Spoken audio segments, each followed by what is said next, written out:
is Chef Erica, and I am an adjunct chef instructor here at Kemmons Culinary Institute. Today we are going to be making Korean Japchae, which is Korean sweet potato noodles.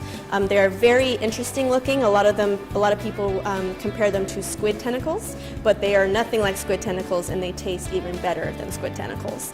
It's a very simple recipe, something you guys can make at home. It's just a little time consuming, as are most stir fries, because it takes a lot of prep. So before we start our stir fry, we need to make sure that we have all of our mise en place done. And the general rule with stir fry, especially stir fries that are heavy in vegetables, there's a lot of prep to do beforehand. So make sure you get all your prep done before you even start on this recipe, otherwise you're going to have a really hard time. And we are going to julienne this onion. I'm going to start from the right side, or left side if you're a lefty, of my onion, and just start cutting very thin lengths. And we are going to thinly slice our celery.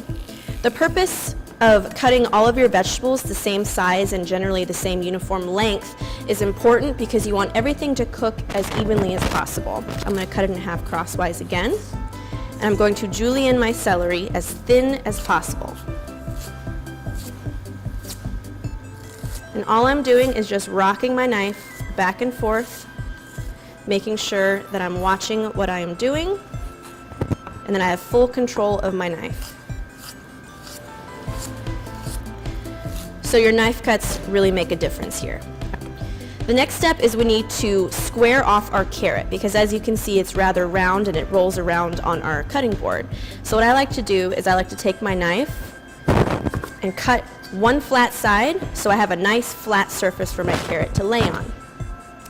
Next, I'm going to square off my carrot's other sides, again keeping the scrap because that can go inside of a stock.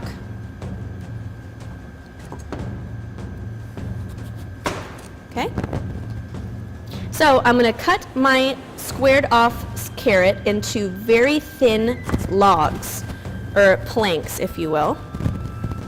And the goal is to get them as thin as possible. That way your carrots cook as quickly as possible. So now that I've got a nice thin plank, I'm going to do the same thing like I did with my celery, where I'm going to cut it into nice thin lengths.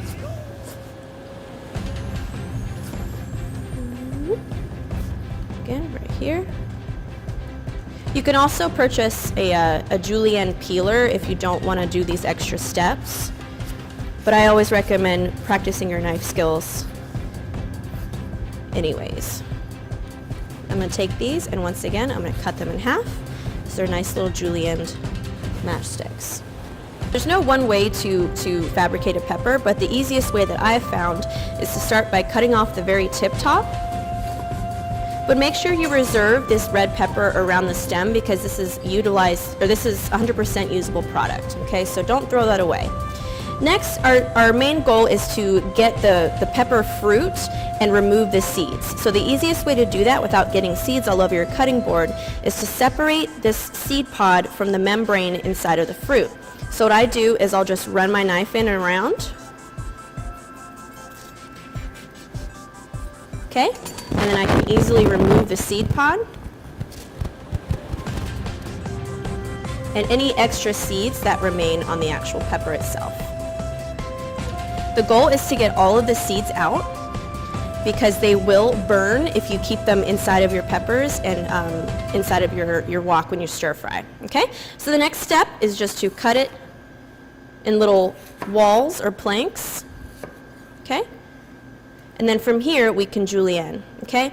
The general rule when you're julienning peppers or dicing peppers or cutting peppers in general is to actually flip it over so the firmer skin is on the outside.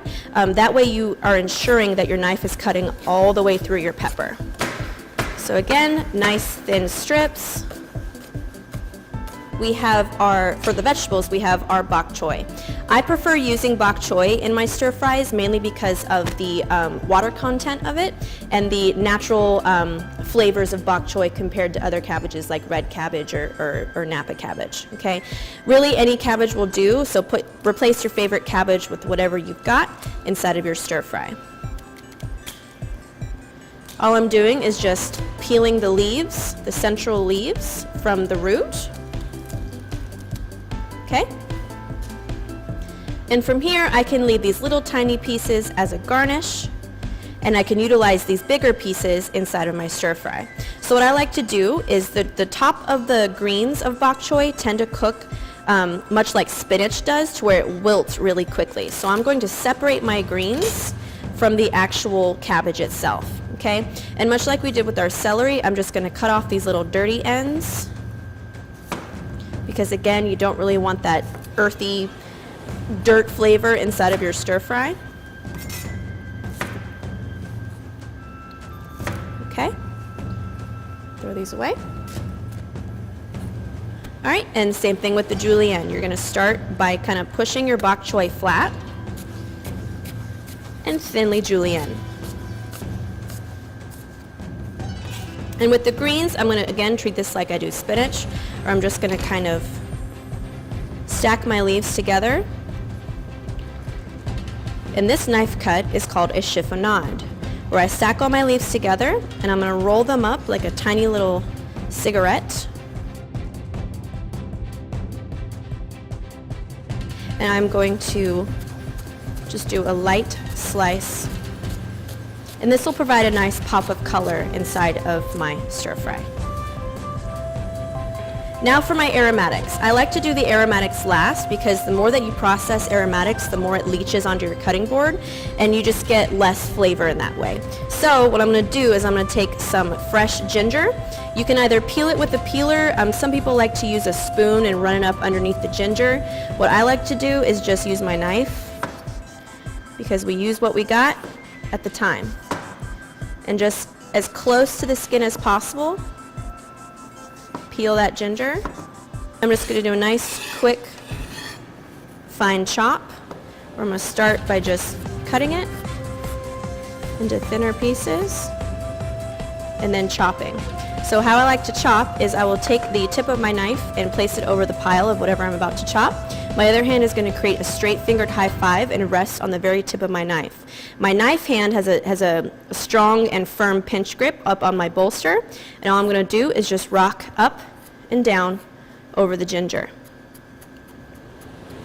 Eventually, once you get comfortable with that motion, you can then rock upwards and downwards.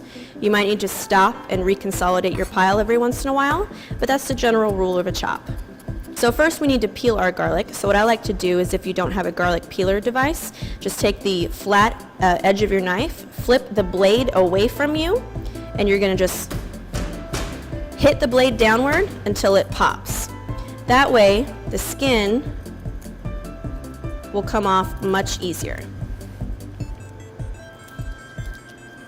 in one whole piece. So much like our ginger, I'm going to cut this into slices and then start my chopping process.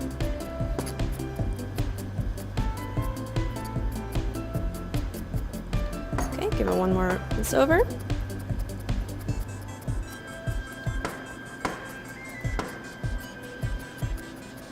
Okay, got a nice amount of garlic here. So now I've got my green onion. So in Asian cuisine, they tend to utilize the entire green onion, okay? However, the different parts of the green onion are utilized in two different ways. Since the dark green part is more fragile, the longer it cooks, the more slimy and gross it gets. And again, we're not going for slimy gross. The white part is more fibrous and thicker, so it can withstand much more heat. So what they do is they will separate the whites from the greens, save the greens for garnish or for last minute, and the whites can actually get cooked down, okay? I'm going to very carefully remove my root end, okay?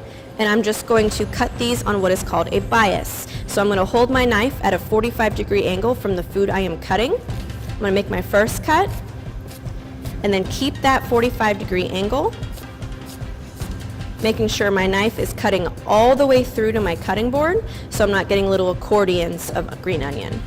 Okay? For my green onion shoots, you can do the same thing, where you can start on a bias and cut into nice little sharp spears. For our sauce, we have 1.5 tablespoons of sesame oil, 2.5 tablespoons of brown sugar, 3 tablespoons of soy sauce. If you wanted to make this dish gluten-free, you could use tamari soy sauce instead of traditional soy sauce. Just gonna kind of break up my sugar a little bit. And then I'm gonna add about half of 2 teaspoons of sesame seeds. The rest I will leave for a garnish. And I'm just gonna combine my sauce ingredients, making sure to break up any large chunks of that brown sugar. Depending on how old your brown sugar is or how long it's been sitting inside your pantry, this might take a couple minutes. All right, so next is going to be our dried shiitake mushrooms. As you can see, they're not dried anymore. If you can find fresh shiitake mushrooms, then absolutely go for it. If not, then they are available year-round in the dried variety. You can find these at any kind of international food market. The reason why I am soaking them is I'm trying to attempt to rehydrate them, right? Because they are dried, so they are very, very fibrous in their dried form. So all I did was heat up some rice vinegar, a little bit of soy sauce, and some water, and like a touch of mirin, which is a Japanese rice wine. And that's just, they've been soaking in this mixture for about 20 or 30 minutes. So now I'm ready to take them out. I'm gonna shake out any excess. And set aside that, and you can utilize that in basically any kind of Asian dish, okay? Dried shiitake mushrooms have already had their fibrous stems removed, so you don't need to do any additional prep to this other than slice it. So again, flat side down, I'm gonna hold my mushroom in place. Whoop. A little slippery. There we go. And as you can see, 30 minutes was not long enough for some of these mushrooms.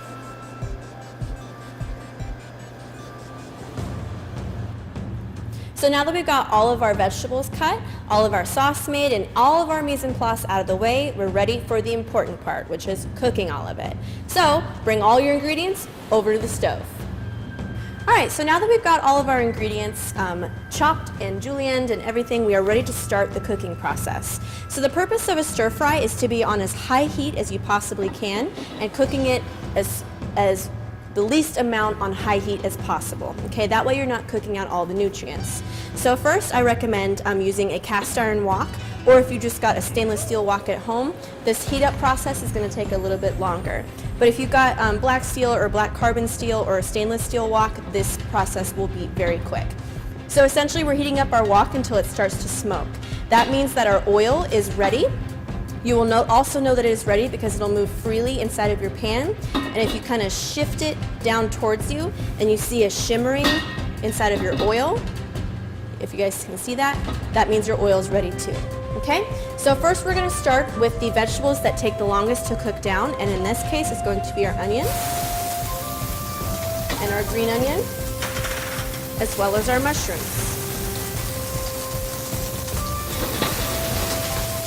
So again, believe it or not, the purpose of a stir fry is to keep everything stirred inside of your pan. If you're not comfortable with the sautéing method, you can use a wooden spoon. I do not recommend using any kind of metal utensil on your wok because it will hurt your seasoning on your cast iron or stainless steel wok. Okay? So again, we're just keeping everything moving inside of our wok. Keep everything tossed. And the goal is to get just a little bit of color on everything, but not too much to the point where it's burning. Okay? So I'm going to cook my onions until they become what is called translucent, which means they are going to become somewhat see-through. So now our onions are becoming much more transparent and much more see-through, and they're starting to go a little limp on us. Okay, so that generally means they are ready. So the next step is going to be adding our red peppers, our carrots, our celery, and our bok choy. Again, keep things moving. Get those stir-fry muscles moving. And you want to make sure that things aren't getting too dark. So if you're starting to get a little char, especially on your mushrooms, what you can do is turn your heat down just a little bit. And we're going to add a little bit of our marinade. And this just gets things a little bit wetter inside of our pan.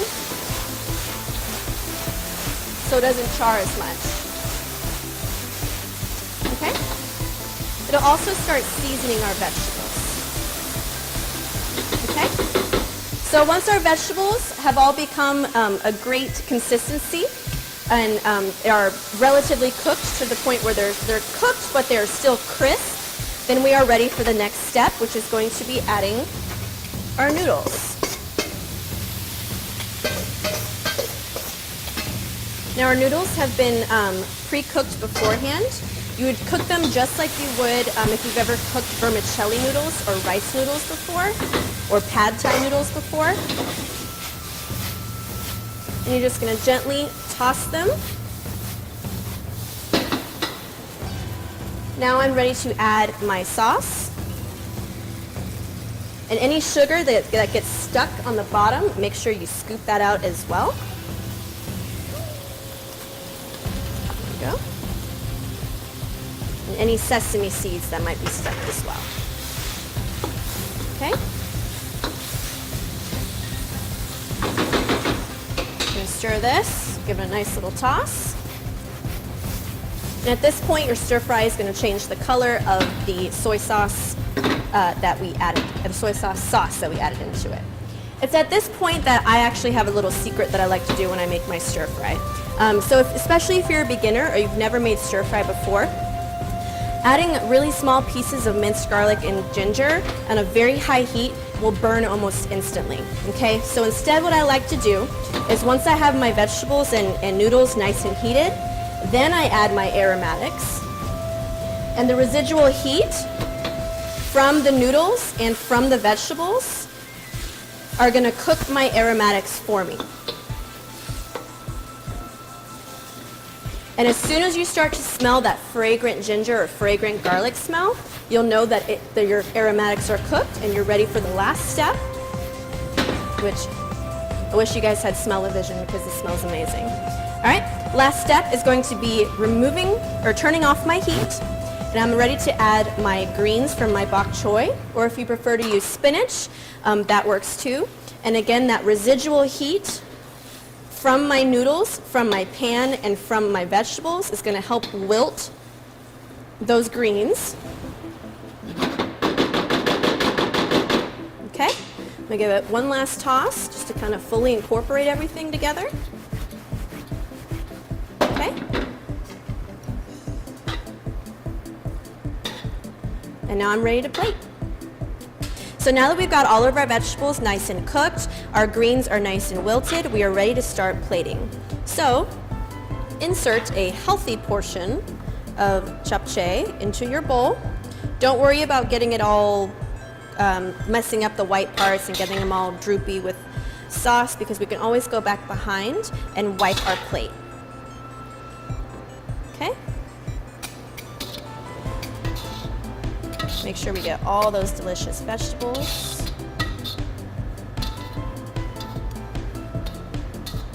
Okay, beautiful arrangement of color. Okay, and now we are ready for garnishing. So for garnishing, I've got my tiny baby bok choy centerpieces. I've got my green onion. I've got some Korean style red pepper powder called gochugaru. I have a little bit of soy sauce for finishing and a little bit of Korean red chili sauce called gochugaru, okay? These tend to be very spicy, so make sure you use them in small amounts if you are a wimp like me, okay? So what I like to do is I will first drizzle just a little bit of extra soy sauce around my plate. And this will just help kind of keep things seasoned if you either mismeasured or you prefer to have a little bit more seasoning on your stir fry. Next, I'm going to take my bias cut green onions and just kind of gently sprinkle them over the top. Nothing too crazy or exotic. Okay. Next, I'm going to take my gochugaru, which is my spicy chili paste. I've got it inside of a bottle just so I can kind of control the amount that I'm adding. Add a nice little healthy drizzle. We're going to add our beautiful tiny little baby bok choy miniature leaves. I like to take this thinnest part of the green onion and just kind of crumple it. and it kind of just adds a nice little like abstract garnish. Okay, and then last but not least, our gochugaru, just a nice little pop of color. Okay, and there you have it, Japchae, Korean style. For more information about our Culinary Essentials Certificate, 4-year degree program, public classes, or any of our other programs, please visit us at memphis.edu/culinary.